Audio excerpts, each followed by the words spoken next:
السلام عليكم، نتمنى تكون اموركم بخير وعلى خير. هذا الفيديو هذا موجه اساسا للمشاركين في الدوره التكوينيه الدوليه اللي تتشرف عليها الحركه الدوليه للانقاذ او لاكسيون انترناسيونال ديرجونس بمناسبه بدايه العد التنازلي لهذه الدوره التكوينيه اللي ما بقاش عليها بزاف. وهذا الشيء باش نذكر المشاركين ان شاء الله نهار الحد الماجي انهم يتيليشارجيو لابليكاسيون ديال زوم، بما ان هذه الدوره التكوينيه غادي تكون بتقنيه التناظر المرئي. مع الاسف الظروف ديال الجائحه تتفرض علينا ان التكوين هذا العام هذا وحتى العام اللي قبل كان عن بعد. دونك مع الاسف حتى هذا العام هذا في انتظار ان شاء الله انه يكونوا تكوينات حضوريه ان شاء الله الاعوام المقبله.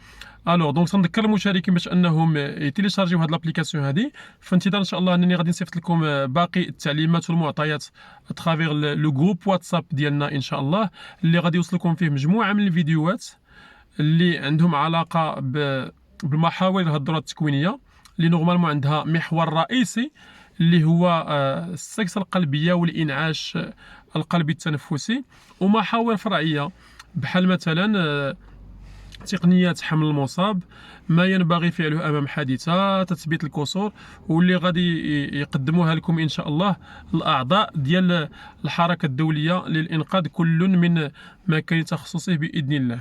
دونك ما تنساوش تيليشارجيو هاد لابليكاسيون هادي باش ما يوقعناش واحد لو بتي سوسي اللي وقعنا العام اللي فات، ان الناس الاخر لحظه ولقاو صعوبه انسي لو سويت.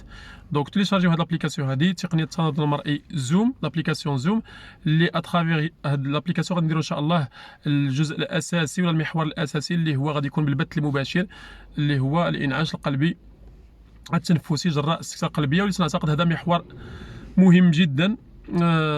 واللي ما يليقش اننا نديرو فقط بدي فيديو اللي نصيفطوه لكم، ولكن غادي تكون بتقنيه ديال البث المباشر، وغادي يكون فيها تفاعل، اسئله اجوبه ان شاء الله، باش نخرجوا من هذه الدوره التكوينيه باذن الله باكثر الفوائد الممكنه. غادي يكون محاور فرعيه اخرى كيف ما قلت، ومنها كذلك كيفيه استعمال الصاعق الكهربائي، كيفاش نستعملوا الصاعق الكهربائي، وهي مجموعه من الفيديوهات اللي غادي تصيفط لكم ان شاء الله مصوره بشكل اللي هو احترافي، غادي تصيفط لكم في الجروب ديال الواتساب اللي كريناه خاص بهذه الدوره هذه.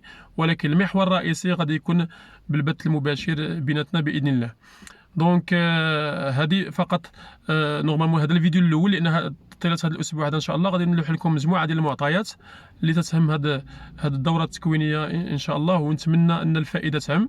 لان كيف ما تعرفوا ان هذه الدوره هذه موجهه بالدرجه الاولى طلبة الطب والتمريض، الناس ديال الصحه بصفه عامه، واللي ممكن هذه الشهاده هذه تفيدهم حتى في حياه ديالهم المهنيه بالمساله ديال السي في، لان التدخلات الاستعجاليه هي مطلوبه في مجموعه من المؤسسات، ان الطالب يقدم ما يثبت انه تلقى التكوين هذا، وسورتو ان هذا التكوين اللي هو تحت اشراف الحركه الدوليه، لان ماشي شي حاجه اللي هي بسيطه. ونتمنى نورمالمون ان هذا التكوين هذا يعود بالنفع.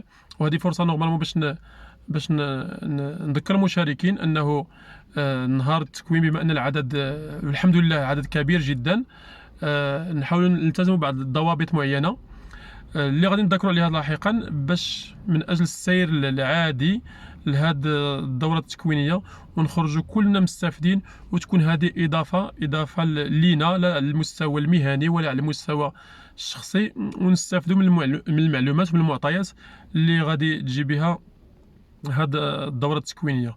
دونك غادي نبقاو على اتصال هذا الاسبوع هذا ان شاء الله، استعدادا ليوم 26 دو جانفي 2021. دونك هادشي اللي كاين في هذا الفيديو هذا. شكرا لكم والسلام عليكم.